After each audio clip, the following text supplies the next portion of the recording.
Lagos, the nation's commercial capital. This is the News at 10. Live from Channels Television. Reporting tonight, Millicent Walker.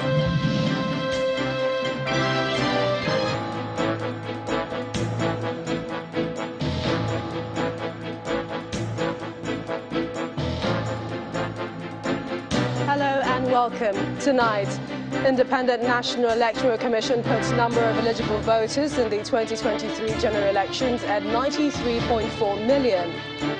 President Muhammadu Buhari says he will consolidate on the gains in the security sector while meeting with Catholic bishops at the State House.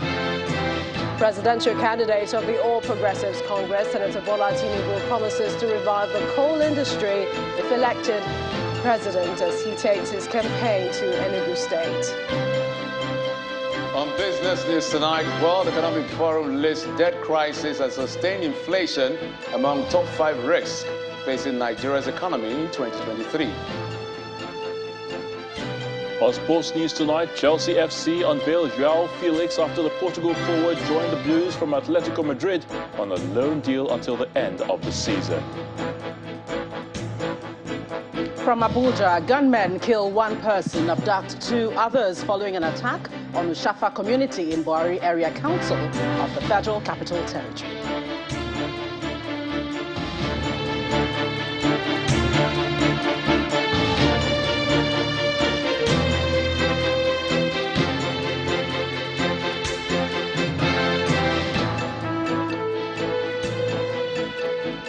Now set for the conduct of the 2023 general elections, and that's coming from the chairman of the Independent National Electoral Commission, Professor Mahmood Yakubu. The INEC boss gave the assurance today when he presented the voters' register to representatives of 18 political parties that will be participating in the election.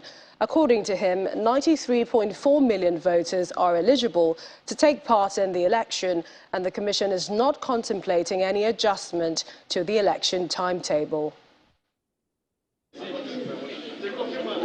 It is the first meeting with leaders of political parties this year, and the chairman of the Independent National Electoral Commission is here to present the 2023 voters' register to the political parties as required by the electoral law. The INEC chairman informs the political parties that the Commission has successfully implemented 11 out of the 14 activities scheduled ahead of the elections next month. The Commission has now successfully implemented 11 out of 14 activities on schedule. Furthermore, the implementation of other activities has proceeded in earnest. The electoral umpire also reiterates its commitment to conduct the 2023 general elections as scheduled. The Commission is not contemplating any adjustment to the election timetable, let alone postponement of the general election. The repeated assurance by the security agencies for the adequate protection of personnel, materials, and processes also reinforces our determination to proceed. The 2023 general election will hold as scheduled. Any report to the contrary is not the official position of the Commission. According to the voters' register, which is distributed to the political parties, there are 93,469,008 registered voters for the 2023 general elections. 49.05 million of the total registered voters are males, while 44.4 million are females. A further breakdown of the voter distribution reveals that young people between the ages of 18 and 34 account for 37.06 million of the total registered voters, while 17.7 million registered voters are between ages of 50 and 69. The political parties expressed their satisfaction over INEC's preparations thus far and promised to resist anyone who tries to disrupt the exercise. We are equally aware of some of the frictions in the system to ensure that the effort of the Commission is truncated in line. But whatever it is that will be anti-democratic in the system, parties will resist it and ensure that this democracy does not fail. 18 political parties are participating in the 2023 general elections, which will begin with the presidential and National Assembly election on February 25. Thereafter, state governors and House of Assembly's elections will follow on March 11 this year. Meanwhile, President Muhammadu Buhari says he will further consolidate on the gains recorded in the area of security and focus more attention to the economy before handing over on May 29, 2023. The president made the promise today when he received executive members of the Catholic Bishops' Conference of Nigeria at the State House. He acknowledged the difficulty in managing a country or an institution at war and reiterates that there has been some improvement in the country's security situation over the years, particularly in the northeast, where the focus, he says, had shifted to rebuilding infrastructure and reorientation on education. He told the Catholic bishops that Boko Haram was a fraudulent plot to destroy Nigeria. Well, one of those at that meeting with the president is the Bishop of Sokoto Diocese, Bishop Matthew Kuka. Bishop Kuka, who has been very outspoken on issues of the polity, believes that the reward system for politics in the country encourages violence and desperation on the part of politicians. He was speaking on our political program, Politics Today. We are nowhere, anywhere close to where we ought to have been. I think that the president, in the silence of his own room, will probably look back and say he knows he could have done better. But that throws up a range of other things as to the level of preparedness of those who want to govern Nigeria. Because one of the things the president kept saying to excuse himself is that we didn't know it was so bad. Well, guess what? It's like you're setting out and you're going to Jos. And to get to Jos is about 3 hours drive or so. You cannot set out for Jos with half a tank and then start a journey and say, oh, I didn't know Jos was so far. The point is that when politicians claim that they want to solve problems X, Y, Z, the most important thing is, and I think this is one of the things that is seriously lacking in the Nigerian situation, a real critical analysis and appreciation of the complexity of the problems of this country. So, for example, look, this country is severely broken. If you're going to fix this country, it takes more than just having the good intentions. Good intentions are sufficient, but they are not enough, to justify. So, the issue is that there are forces. I mean, I'm driving around your premises here. I drove around here for about 10 minutes. And every time I drive around this premise, I just shake my head. Where is all this money coming from that Nigerians are putting up these gigantic structures all over the place? Where's the money coming from? For a country that is severely malfunctioning, for a country that is the poverty capital of the world. You mean in the Asokoro? Yes. Yeah. And I'm saying, where is all this money coming from? And Nigerians are sick and they are dying. So that tells you, and I've said this severally, and I don't mean, I've said governance in Nigeria is a criminal enterprise.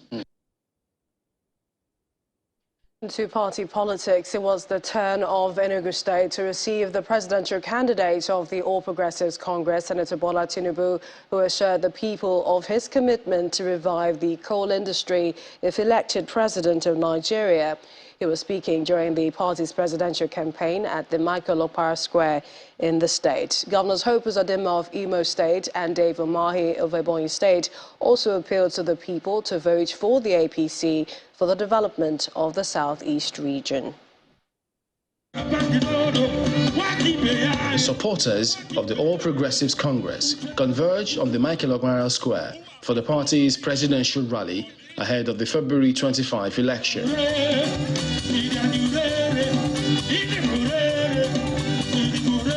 Governor Hope Uzodinma of Imo State, who is the Southeast Coordinator of the APC Presidential Campaign Council, addresses dignitaries at the event. The party is hoping to post an impressive result from the region. We need to be sincere to ourselves. We must live up to our promises. So me, coordinating Southeast in the presidential campaign of APC, I will take responsibility for my actions and inactions. We will go there and convince our people You are a leader by the number of votes you are able to give to us by February. You are not a leader if you don't win an election in your polling unit. So we need to win. And for us to win, leaders should go home and talk to the voters. It is time for us to work in the field.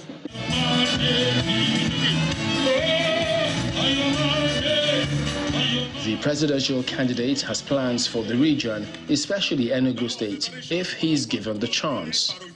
We can build engines, we can build it all. We can turn our coal to industry. Yes, we can. To exceller. Yes. And talk about climate change. Before then, we will not die before climate changes. We will live and survive the climate itself. That's it. Our industry will be as in industry. So the candidate, the governorship candidate of APC, you are going to win. You don't win. You're a success. God bless you. The presidential candidate also presented the party's candidate in the state to the people.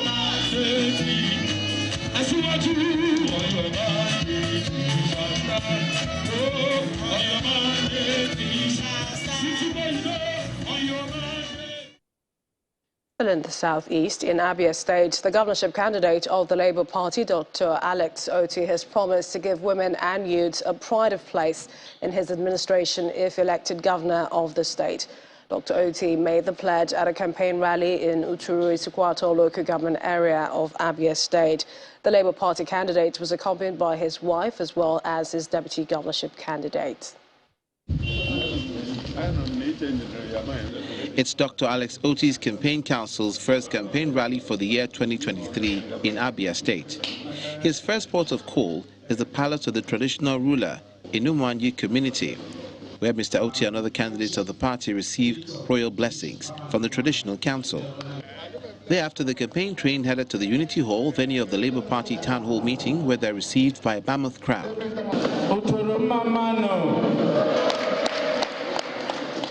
Thereafter, he proceeds for a brief meeting at the country home of a political ally, Charles Ojukwu. The Labour Party governorship candidate, after the meeting, immediately storms the Ovim Plaza, where he was received by excited party supporters.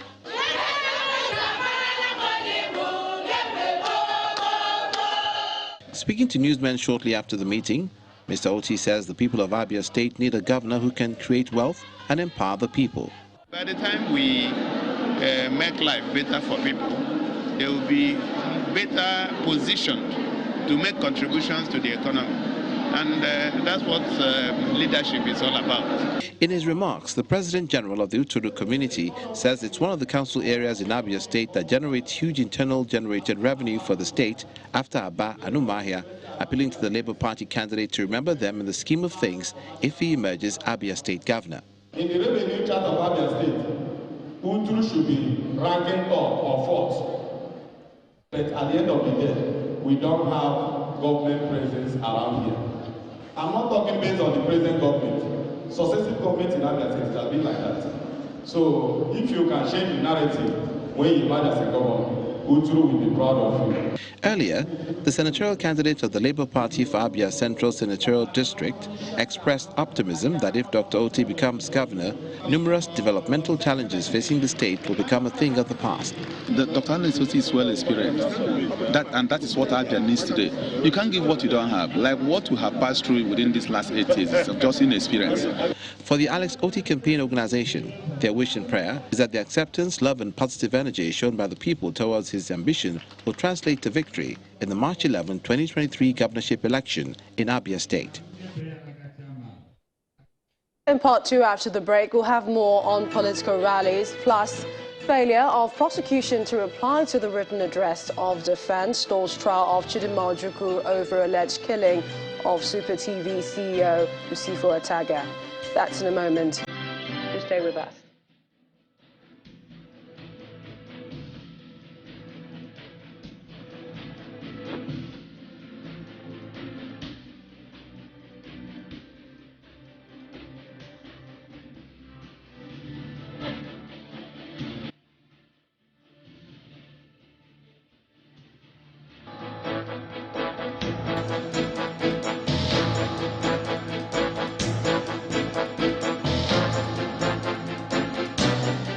Welcome back. If you just joined us, you're watching the news at 10 live on Channels Television. Here's a reminder of our top stories. Independent National Electoral Commission puts number of eligible voters in 2023 general elections at 93.4 million. President Muhammadu Buhari says he will consolidate on gains in the security sector while meeting with Catholic bishops at the State House. Presidential candidate of the All Progressives Congress, Senator Bola Tinubu, promises to revive the coal industry if elected as he takes his campaign to Enugu State. And normal air operations slowly resume in the United States after flights were halted earlier today over systems failure.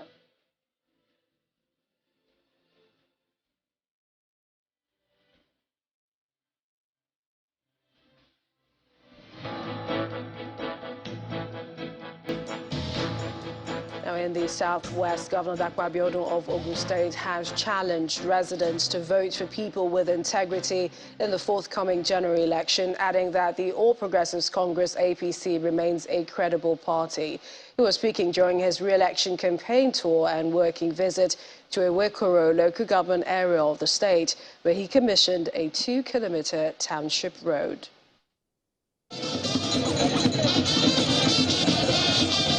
The re-election campaign of Governor Dapo Abiodun kicks off in a Ewekoro local government area with his wife, party officials, candidates contesting under the platform of the All Progressives Congress, members of the State Executive Council, party faithful, among others in attendance.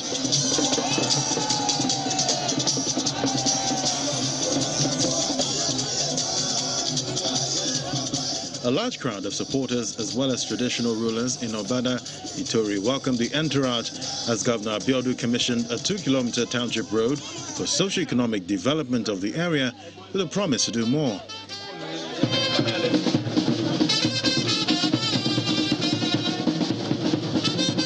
This plaque was unveiled in commemoration of the commissioning of Itori Township Road in Ewekoro local government by me, His Excellency Prince Dapo Abiodun MFR. He also seized the opportunity to convey support for the APC, his re-election, the presidential candidate of the party, Bola Tinubu, and other candidates seeking election for different offices under the party, saying that they remain people of integrity. Voting the right people in office is extremely very important. It is your responsibility. I have the responsibility to you to ensure that I ensure that the dividends of democracy that I promised you I'm delivering. Your responsibility is to ensure that equally you vote in people of integrity and character in office. The APC senatorial candidate from Ogun Central, Shuaib Salis, who was also part of the campaign train, expressed optimism on the expected victory of the party. I feel proud today as the candidate of our party. I feel proud that the government as chief of staff has delivered, and I'm also extremely happy that my people, the people of Ogun Central, they are very grateful people, and they will reward the party with even greater victory in 2020 general election that will be coming up in a few weeks' time. Residents have also been asked to collect their permanent voters' cards in order to be able to vote for the party for continuity in the current pace of development in Ogun State. To legal matters now, where the trial of the key suspect, Chidinma Ojukwu, in the murder of the Chief Executive Officer, Super TV, Usifo Ataga, failed to go on today due to the failure of the prosecution to reply to the written address of the defense. At the last sitting of the Lagos State High Court, sitting at the Tafawa Balewa Square on November 17, 2022, Justice Yetunde Adesanya had fixed today, January 11th, for the adoption of written addresses of the prosecution and the defense in the trial within trial to ascertain if the statements made by Chidinma at the police station were voluntarily made and without duress. At the resumed hearing of the case today, the Lagos State Prosecuting Counsel informed the court that they had just received service of the address from the defendant last week, and so the matter could not go on. Following these submissions, Justice Adesanya subsequently adjourned the case to February 13 for the adoption of written addresses. We head to Abuja for more stories. Gloria is waiting. Hi, Gloria. Hello, Millicent. Thank you. We turn our attention to security. Gunmen have attacked Ushafa community in Buhari Area Council of the Federal Capital Territory, killing one person and abducting two others. The attack, which took place at about 11:30 p.m. on Tuesday, lasted until midnight. Well, this is coming barely 2 weeks after gunmen attacked Paze community in the same area council and abducted 4 persons. Our correspondent, Embra Simon, reports. Residents of Zone D section of Ushafa community are still in fear following an attack by gunmen on the community. There are over 20, kitted up to down, and they put under light. They used pullover because of the code. Then the back, there's a back. They are all with AK, because when the police even came, they confirmed it's AK-47. 49-year-old Mr. Benjamin Ogundare, who had been the financial secretary of the Community Residents Association, was killed by the gunmen, while his son and niece are said to have been abducted.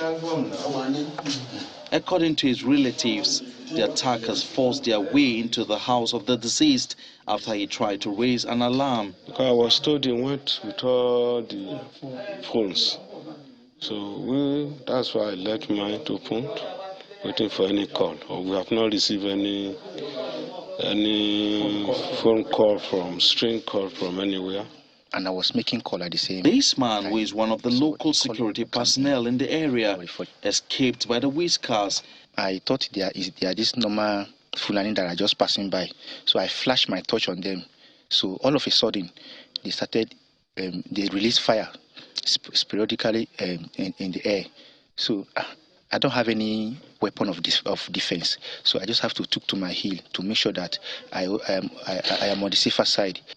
Ushafa community, located in the Buhari Area Council of the Federal Capital Territory, about 30 kilometers away from the city center, is the latest community to come under attack in the FCT in barely 2 weeks. This is the exact spot where the lifeless body of Mr. Ogundare was found after the gunmen took away his son and his niece. The people of Ushafa community have been thrown into deep mourning, and they are even worried about their security as they call on the government to come to their aid. The FCT Police Command, in a statement signed by its public relations officer, Mrs. Josephine Ade, confirmed receiving a report of the incident and that a manhunt has been launched on the tails of the gunmen while investigation continues. Emperor Simon, Channels Television News.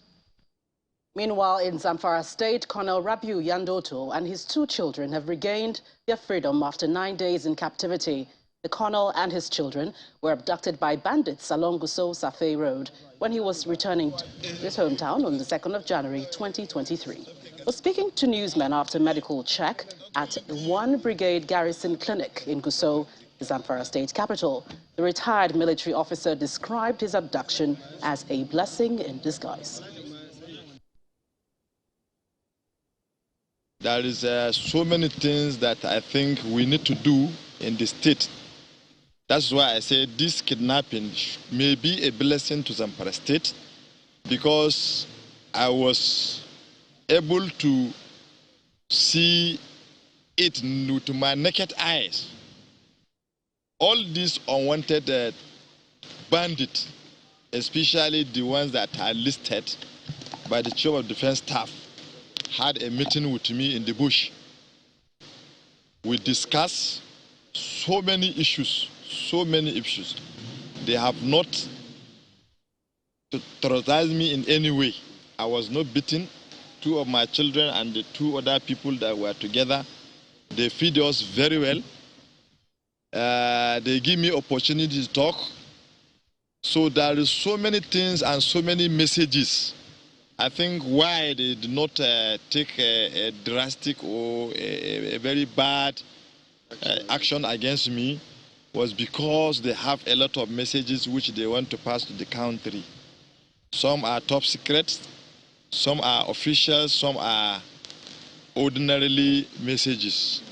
So I don't want to disclose it now because I'm just being released yesterday and I want to go and rest. In Edo State, the government says efforts are still ongoing to rescue the remaining victims of last Saturday's attack at the train station in Igweben local government area of the state. The Edo State Commissioner for Communications and Orientation, Mr. Chris Nehikare, disclosed this while giving an update of the attack. According to him, 13 persons are still with the abductors. He explains that the job of securing lives and property is in the hands of the federal government, noting that there is a limit to abilities of the local security network. From intelligence, we have discovered that the kidnappers actually made a way of successfully holding just 13 hostages, not 31 as previously thought. This is from intelligence available to us now. I think they must have taken maybe 20. 6 were rescued or 7 were rescued, and the balance is 13 with them. The operation is still ongoing, and we are confident that very soon the ordeal of these innocent citizens will come to an end. The state government takes the issue of security very, very seriously. You know, the train station infrastructure belongs to the federal government. The federal government told Nigerians the other day that they have put in place very serious security architecture to protect all the train stations. And as a responsible state government, we believed the federal government was on top of this. And even though we have our local vigilantes and other paramilitary, we were not, they are not detailed to police the train stations or federal government parastatals. What we are doing, or what our people are doing, is for the protection and prevention of crime, especially within the communities. When the news at 10 returns, World Economic Forum names debt crisis and sustained inflation among top 5 risks facing Nigeria's economy in 2023. But that's in business news. You'll join us again.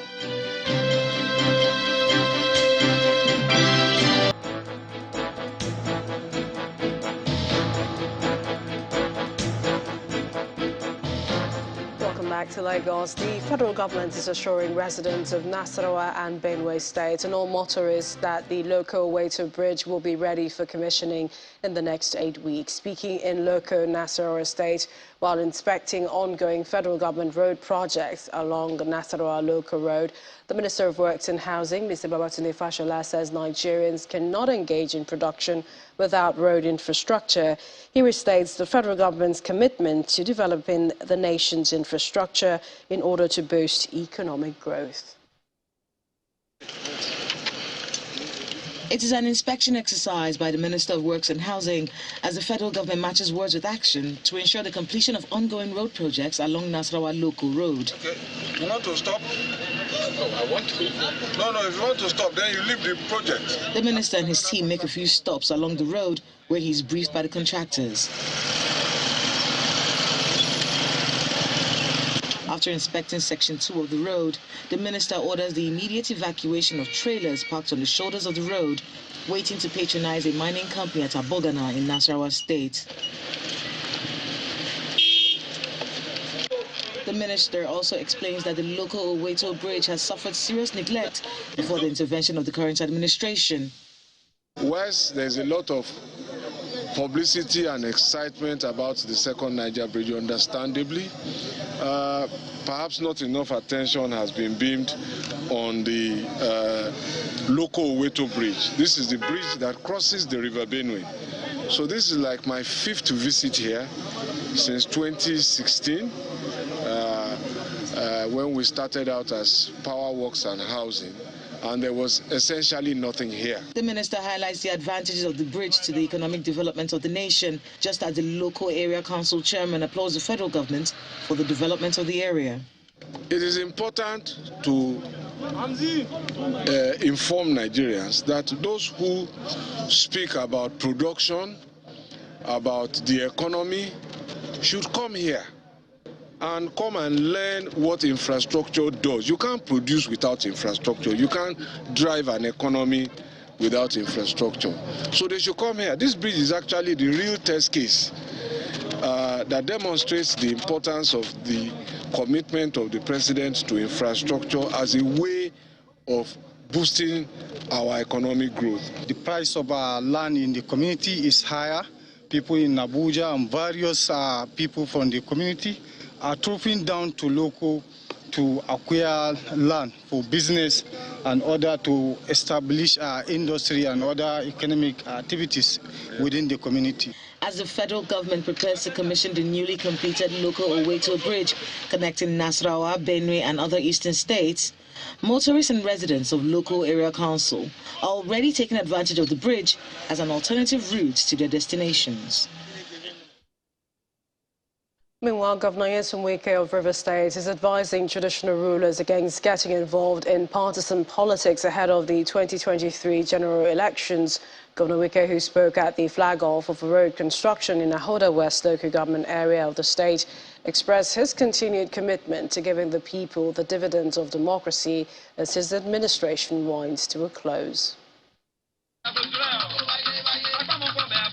The provision of infrastructure appears to be Governor Nyesom Wike's most successful story in Rivers State, a feat he's consolidating on with this visit to Ahoda West local government area to flag off yet another road project.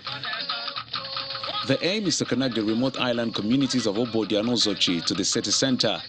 The case of Ozochi is like the case of Odido, surrounded by other local governments, yet they come from another local government. They have done that for Odido. You have come again today to do it for Zochi. Let's see, God will bless you. Where we are standing here now is chainage 0+3000, kilometer 3. Exactly at chainage 0+8000, kilometer 8, we have a bridge. And so the total length of this road is 11.2 kilometers. His Excellency. Considering his contribution to the development of the area, Governor Wike challenges them to lead the way for what he terms voting revolution, while warning traditional rulers against partisan politics. People, through the chairman of Ahoda West, you have spoken. You have said that I've done everything for you, but you need more. I need something from you too. One good turn deserves another. You have asked for this, I've given you. You have asked for this, I've given you. You want this more, I will give you. But you have to start the voting revolution in this country. Do you understand me? The revolution by making sure all those that hate Rivers State that we will not vote for them. As a man, nobody told. Tell your traditional council to behave themselves. Respect. Everybody should respect the institution. He also announces the completion of an abandoned road and a government secondary school in the area. We have done Ndiama, Okaki, Nobiso. Now we are going back to government secondary school, Okaki. Now we are doing this road again. It then flags off the road construction.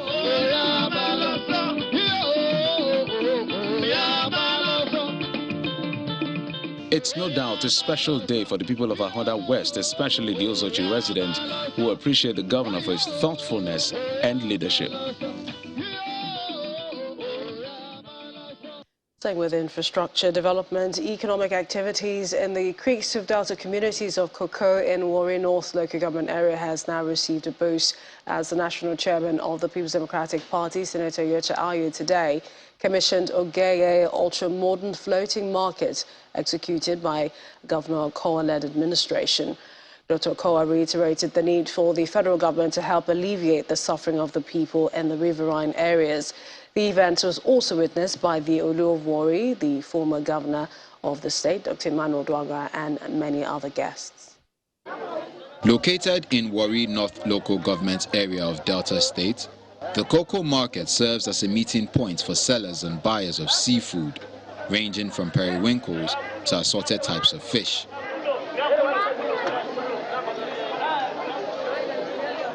Amidst concerns of power tussle, the People's Democratic Party's chairman, Yocha Ayu, is here to commission the project and some other projects of the Ifeanyi Okowa-led administration. That this market is not a local market. It is an international market. Before the remarks of the host governor and the guests, the Olu of Warri gives his blessing and speaks of the importance of the project, while thanking the governor for the completion of the project. Your Excellency, I want to thank you for being the instrument that God has used for us to see the completion of this project today. This part of Nigeria has been known for its abundance of oil and gas, and we are grateful for that. The PDP chairman appreciates the Delta State governor for the projects which he says are a reflection of what PDP governors are doing across the country to improve the lot of their citizens. In this particular state of which we are very proud, this is the third governor of PDP extraction, and none of them has disappointed us. And Governor of Delta State, Ekweme. For Governor Okowa, improving the lives of the citizens remains at the fore for his administration as he looks forward to replicating his policies on the national level. When truly we take over government of Nigeria by May 29, 2023, this year. So when we are talking about the challenges of the riverine areas, I'm sure that we'll get to understand through you and through the rest members of the National Working Committee that it is truly a very difficult terrain. In course of building this market, for many indigents of the community, this floating market will serve as an avenue to increase revenue while ensuring economic development of the region, Delta State, and the Federation at large. And for business news now, here's Jeffrey Uzono. Banking so easy, so simple. Dial *894# now to experience it. You first, First Bank.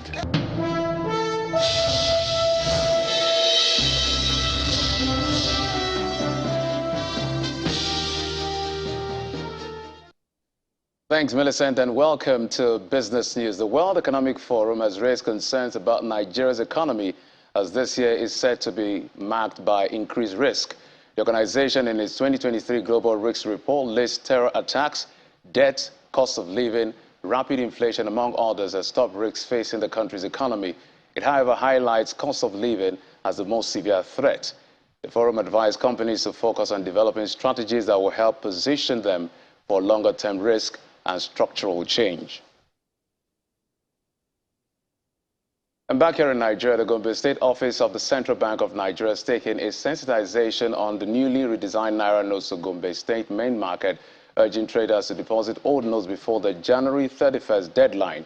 The Gombe State Controller for the Apex Bank, Mr. Shil Goringo, says the essence of the awareness campaign is to engage and sensitize stakeholders on the new policy of the bank. Members of the Gombe State Office of the Central Bank of Nigeria are in the Gombe main market as part of efforts to enforce the utilization of the new Naira notes. From Tuesday, 10th January, the officials want the traders to understand the idea behind the introduction of the new Naira notes. For Nigeria, it's long overdue. Some of our currencies have stayed for 20, 14 years or so. So this is the right time to redesign our currency. So there are a lot of benefits for redesigning our currency. Number one is it will improve our monetary policy transmission mechanism. We use money supply to transmit our monetary policy, and CIC is a component of monetary policy. So definitely our monetary policy transmission mechanism will be very effective. For the traders, this sensitization is key for most Nigerians at the grassroots. We must have to find an avenue to see that we sensitize our members in such a way that they will understand this policy, and the policy made by government is solely for us to have an ease process in our own transaction. The Apex Bank also used the opportunity to educate traders and residents on how to identify the original notes using the unique features of the new Naira notes. They also played down the allegations of shortages of the new Naira notes. Now, the plan for Nigeria to enter the League of African National Carriers that includes the Ethiopian Airlines, Kenyan Airways, Rwanda Air seem to be facing resistance from local carriers. According to the president of Aircraft Owners and Pilots Association of Nigeria, the demands made by Ethiopian Airlines are normal, but the controlling stake in Nigeria Air is the problem.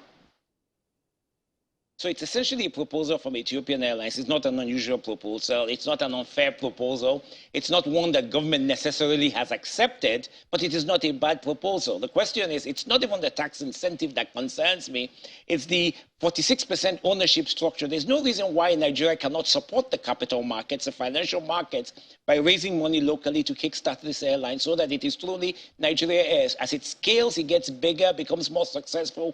We can all shout that we're very happy to do this, just as the UAE has done with Emirates, South Africa is doing with South African Airlines despite challenges, as well as Ethiopia itself is doing today. Time now to look at the stock market, where equities made a strong rebound today, recouping losses made in yesterday's trading session. Ladi Williams has the details.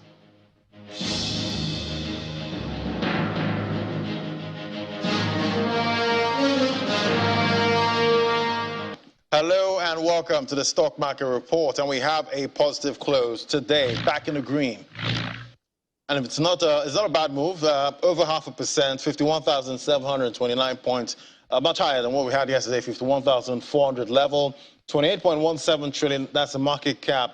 And if you look at the activity chart, we see it's all red compared to yesterday, lower volume, 281 million units of stocks, valued at 8.15 billion naira. See deals, 3,679. Let's look at the sectoral performance. Banking.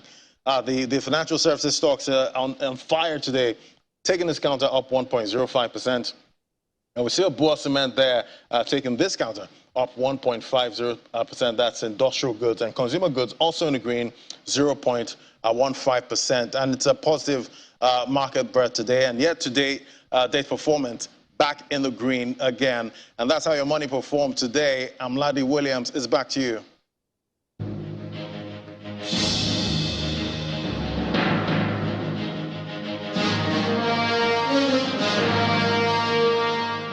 Thanks, Ladi. Let's now see the performance of other major markets around the world.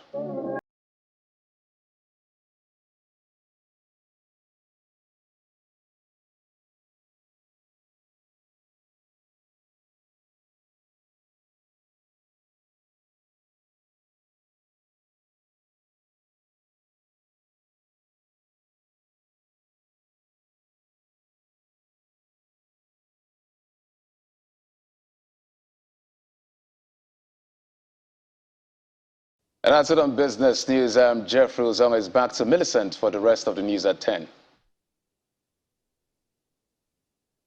Banking, so easy, so simple. Dial *894# now to experience it. You first, First Bank. Thanks, Jeffrey. The Chinese Foreign Minister Qin Zhang has inaugurated the $80 million headquarters for the African Center for Disease Control and Prevention in the Ethiopian capital, Addis Ababa. Qin says the project is a testament to the growing relations between China and Africa. Meanwhile, the U.S. Federal Aviation Administration says normal air traffic operations are slowly resuming after flights were halted earlier today. Samuel Pusi has more and Around the World in 5. Good evening and welcome to the Channel's studios here in London with your international news around the world in 5. The Federal Aviation Administration says normal air traffic operations are resuming gradually in the United States after hours of delays due to a technical fault. Planes were grounded across the US after a problem with the system that alerts pilots to potential hazards on flight routes. Flights from New Jersey's Newark Airport and Hartsfield-Jackson Atlanta International Airport resumed slightly ahead of others due to air traffic congestion in those areas. Authorities are expected to impose a ground delay program in order to address the backlog of flights, which were halted for hours. Yeah, so I basically woke up this morning at like 4:30 because I slept in the airport, and I was like, okay, I'm ready for my 6 a.m. flight. And then I saw that FAA was ground stopping all the flights, and I was like, oh, is this like another Southwest situation where like it affects one airline? And then I figured out it was every single flight in the nation was ground stopped. And I was like, oh. 6 people have been injured, with 1 in a critical condition after a stabbing at Paris's International Gare du Nord station. The attack took place at 6:42 in the morning. Within 1 minute, all 6 people were injured and the attacker was stopped. Authorities are trying to establish if there was a motive for the attack. À 6h43, il est... Interior Minister Gerald Darmanin said a man was stopped by 2 off-duty police officers who were returning home from a shift. He said the suspected attacker was shot 3 times and taken to hospital with serious injuries, and he thanked police for their brave and effective intervention, which he said saved many lives. Brazil's judicial authorities have ordered the arrest of top public officials after rioters stormed key government buildings in Brasilia. The officials include Brazilia's former public security chief, Anderson Torres, and others responsible for acts and omissions leading to the riots. Mr. Torres denies any role in the riots. Colonel Fabio Augusto, the police commander, has also been dismissed from his role.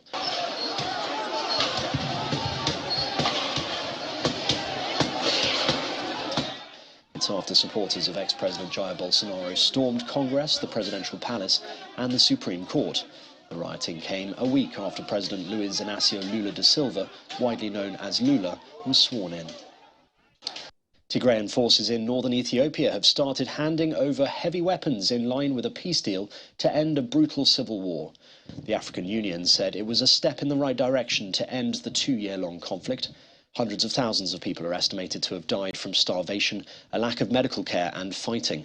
The conflict broke out following a massive fallout between the regional and federal governments. Prime Minister Abiy Ahmed accused the Tigray People's Liberation Front, which controlled the region, of seizing military bases and launching an attempt to overthrow his government. We are here to witness a crucial aspect of our assigned task as enshrined in Article 6 of the Ceasefire Declaration,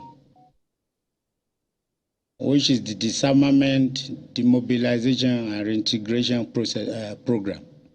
Police in Germany have begun clearing climate protesters out of an abandoned village in a showdown over an expansion of an open-cast lignite mine.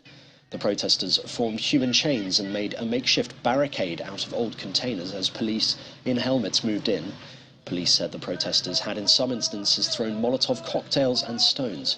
The demonstrators, many wearing masks or balaclavas, have been protesting against the Gasweiler mine, run by energy firm RWE in the brown coal district of the western state of North Rhine-Westphalia. And the Greek Prime Minister Kyriakos Mitsotakis has dismissed reports of an imminent repatriation of the Pantheon marbles, known in Britain as the Elgin marbles.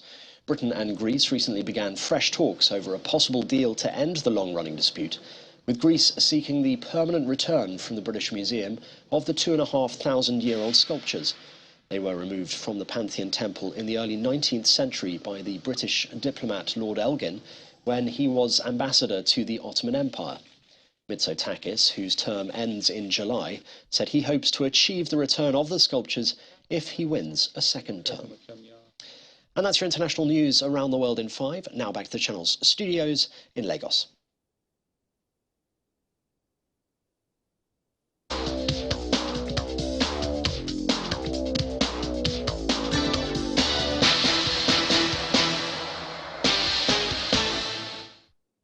Thanks, Simon. Welcome to Sports News. Bendel Insurance and Edo Queens have unveiled their new home and away kits for the ongoing Nigeria Football League season at a ceremony held at the Festival Hall of the Government House in Benin City.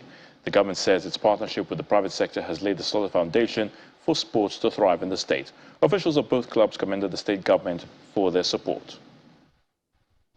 Chelsea have unveiled João Felix after the Portugal forward joins the Blues from Atletico Madrid on a loan deal until the end of the season. Felix becomes Chelsea's fourth signing of the month, following the arrivals of Benoit Badiashile, David Datro Fofana and Andre Santos. The Chelsea confirmed that the 23-year-old will wear the number 11. Meanwhile, Chelsea manager Graham Potter has hailed the new signing João Felix as a player who could make a difference. Potter said Felix will boost his side's attacking options, as the Blues expect Felix will be registered in time to feature against Fulham in the English Premier League at Craven Cottage on Thursday.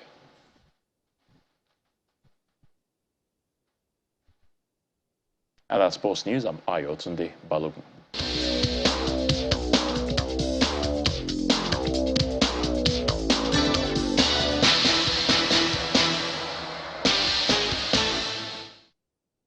And the main news again. The Independent National Electoral Commission, INEC, disclosed today that 93.4 million people are eligible to vote in the 2023 general elections. The INEC chairman gave the figure when he presented the voters' register to 18 political parties that will be taking part in the election. And that's the news at 10 tonight. Thank you for watching. I'm Melissa Walker. Have a good night and stay safe.